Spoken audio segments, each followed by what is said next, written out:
in Alger Institute of Engineering and Technology in Department of Electronics and Communication. This video is about subject Analog and Digital Communication System.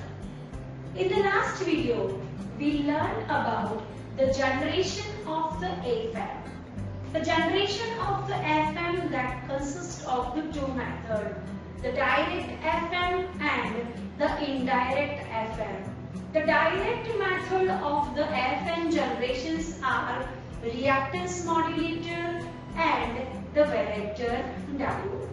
Now, the types of the FAT reactance modulator. There are the three arrangements of the FAT reactance modulator. According to the variable reactance and the variable capacitance circuitry, the RC inductive circuit, RC capacitive circuit, RC inductive circuit, RL inductive circuit and RL capacitive circuit. So now, here we can see the diagram of the FAT reactance modulator and the equivalent value of the reactance, the inductance value that we observed, at the output end. Another, this is the diagram of this is the arrangement for the RL circuitry and the inductive circuitry, and we have the L equivalent value. So these two are the circuitry, that is the RC and the RL inductive circuitry. The RL capacitive circuit.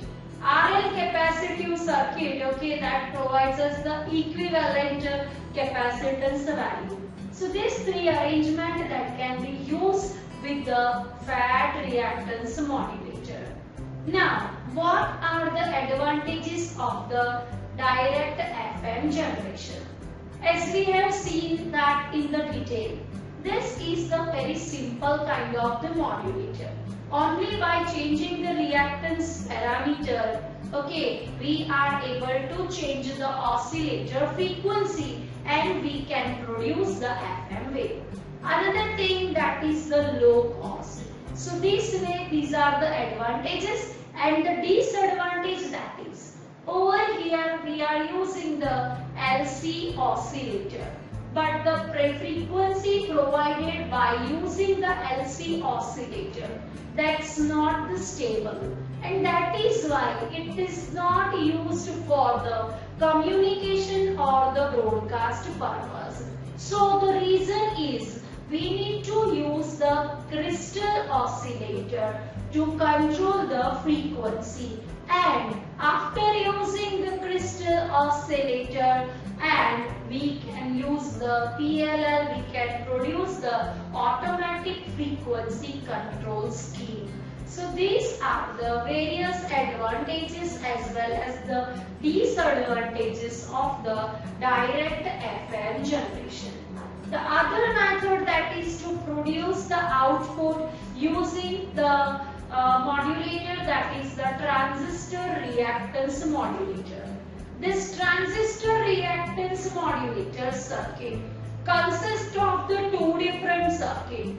The one circuit, that is the oscillator circuit, and other circuit, that is the reactance modulator.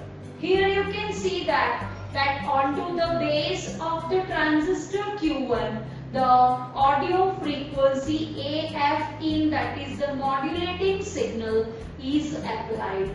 By applying the modulating signal to the base of the transistor Q1, the reactance of the transistor that may be varied, so that the capacitance value across the transistor Q1 that can be varied. So now here you can see that over this particular the reactance modulator, the capacitance value that can be changed, and by changing this capacitance value we can produce the change in the output frequency. So it's the RC oscillator circuit and the reactance modulator circuit provides us the change in the frequency of the oscillator.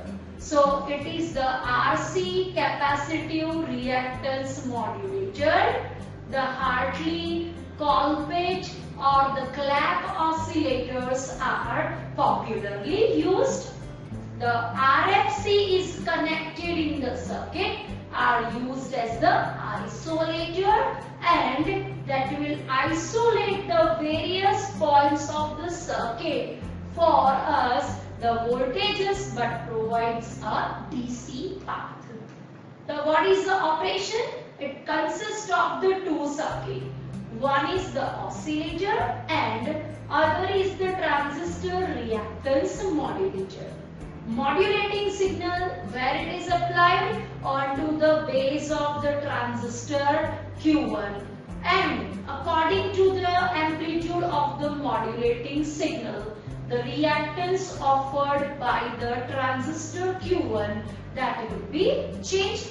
The modulating signal you are changing the reactive component of the transistor that can be changed.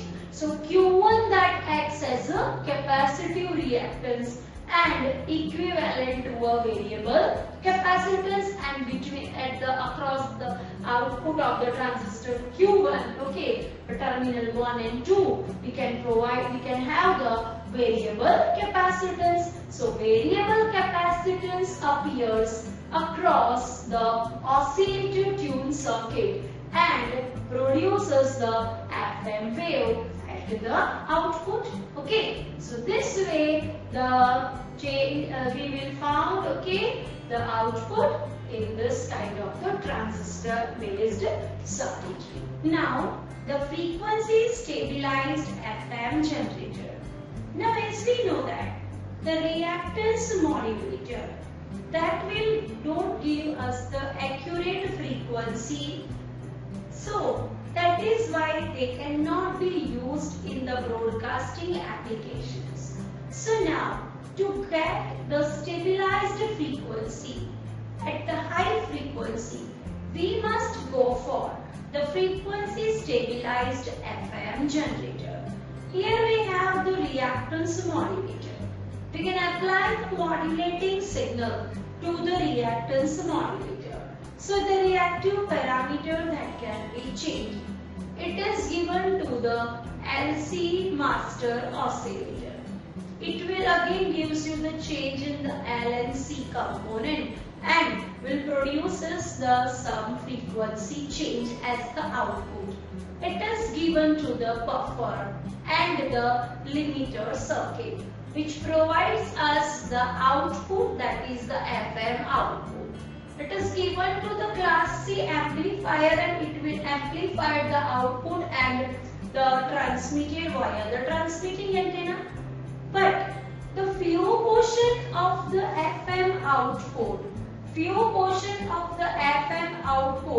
that is given to the mixer. Okay, that is given to the mixer. So now the mixer having the two input, the one is the FM output and another one that is the crystal oscillator.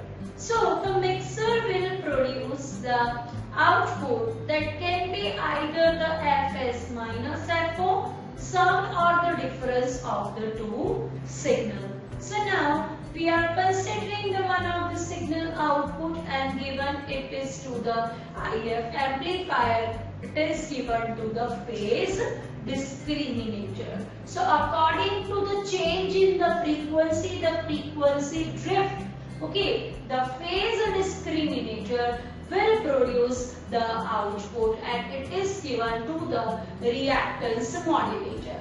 So we can say that the phase discriminator output that depends on to the sum or the difference output that can be produced by the mixer. So this way the frequency stabilized FM generator produces the output. The next is the reactance modulator are used for the generation of the frequency modulation.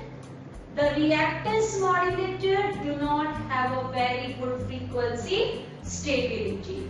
So it is not used for the broadcast application. So it must be have the high frequency stability. So high frequency stability that must be gained by the use through the frequency stabilized reactance modulator. So this way the frequency stabilized FM generator gives us the frequency stability for the high frequency, and then it can be used for the broadcasting purpose. Next is the effect of the mixing on the FM wave. Now the mixing and the multiplication of the two frequency that plays an important role in the communication. So now we have a mixer. What it will do? It will mix the two frequency. One is the FM wave and another one I have the local oscillator. What is my FM wave? That FM wave means the change in the carrier frequency. So FC is the carrier frequency and delta F, that is the deviation. So it is the FC plus or minus delta F. The local oscillator frequency, that is the F0. Fine. So here we have the output. It's a FC plus or minus delta F plus FO. So now my new center frequency is what? So it's a FC plus F0. And what is the deviation? Deviation is the delta F. So there is no change in the modulation index MF. So this kind of the mixing of the two frequency that can be used in the frequency modulation. Another is the effect of multiplication on the FM wave. So multiplication, for that the frequency multiplier is used. So we have the FM wave, it is carrier frequency J. So FC plus or minus delta F, and using this frequency multiplier multiplied by the N that can be used, we can generate the FM wave with the center frequency NFC. The deviation is equal to N delta F, and modulation index is what? That is the NMF. So it will change. Okay, so this is the effect of the mixing and the multiplication onto the FM wave. It is the cross bi-direct FM transmitter. Cross bi-direct FM transmitter. In case of the direct FM transmitter, the frequency of the carrier that can be directly proportional to the change in the modulating signal voltage. So now we can also go for the use of the crystal oscillator. Here we are not able to use the crystal oscillator because if we want to change the frequency of that, then it cannot be changed. So that is why it can affect onto the performance of the FM transmitter. So here we can go for the cross bi-direct FM transmitter. The modulating signal is applied to the frequency modulator. It is given to the multiplier. So now this will multiply by the 3, multiply 2, multiply 3. So 3 3s are 9, multiplied by 2, it's 18. So the carrier frequency that can be changed by multiplying the 18. So here suppose you have a 5.1 megahertz frequency. At the output we can have the 5.1 multiplied by the 18. It is the 91.8 megahertz. So you can see that here we are able to change the frequency value, and it is given to the power amplifier, and it is amplified by the transmitting antenna. Similarly, over here the another circuit is there that we can take the output of the FM wave, we can apply to the mixer, and by applying that output to the mixer circuitry, we may change the phase of the signal and we can produce the output. Okay, so this way the cross by direct FM transmitter that can be also used. Now the direct FM transmitter using the PLL. Now here we have the input, that is the theta I. Okay, now modulating signal MT is there. Now the modulating signal, the filter input is what? So filter, low pass filter input is the combination of the phase detector and the modulating signal MT output. At that time, the output of this PLL that remain constant. Now wherein this low pass filter output, the VCO frequency offered that can be changed. So due to that, the phase that can be also changed. So this way, using the direct FM transmitter, we are able to change the phase. So it is the PLL, phase log loop. Okay, so this way we can use the various direct method for generating the frequency modulated output. So thank you very much everyone.